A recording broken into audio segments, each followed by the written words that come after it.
Le calme pourrait être de courte durée. À la frontière nord d'Israël, les tensions sont palpables. Depuis des mois, les provocations du Hezbollah sont quasi quotidiennes. Tirs de missiles, installation de tentes en territoire israélien, infiltration, sabotage de la barrière de sécurité. Le groupe chiite semble montrer jour après jour sa volonté d'un conflit armé avec Israël.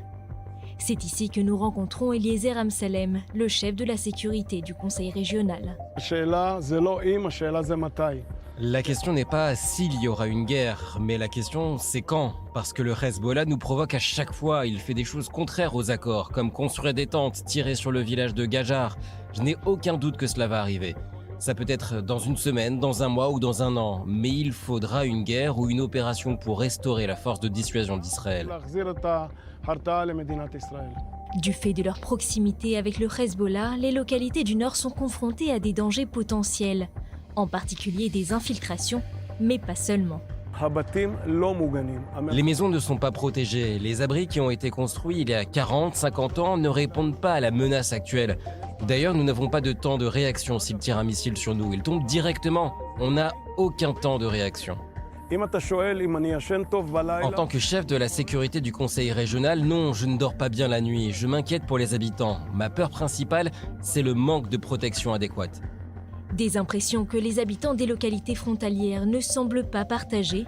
Nous nous rendons au Moshav Zarit, à 500 mètres de la frontière libanaise. Malheureusement, aucun ne souhaite témoigner face caméra. Tous affirment cependant que la situation dans la région n'a jamais été aussi calme. Nous nous rendons maintenant au Moshav Even Menachem. Ici, même constat, ces habitants ne semblent pas inquiets. On est calme. On est tranquille, la vie continue normalement, on vit normalement. Il y a peut-être une ambiance de légère tension, mais ce qu'il doit se passer se passera. Il n'y a aucun endroit au monde qui est totalement tranquille. Pourtant, tout comme Zarit et Shtoula, Even Menachem se situe à quelques centaines de mètres de la frontière libanaise.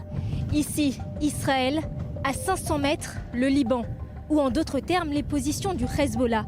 Les habitants de ces localités sont donc en première ligne, dans le cas où une guerre éclaterait. Des localités menacées d'occupation par la milice chiite, un objectif maintes fois répété par le Hezbollah ces dernières années. À la frontière nord, les risques sont réels. Ils pourraient plonger la région dans un chaos qu'Israël n'a pas connu depuis la guerre de Kippour.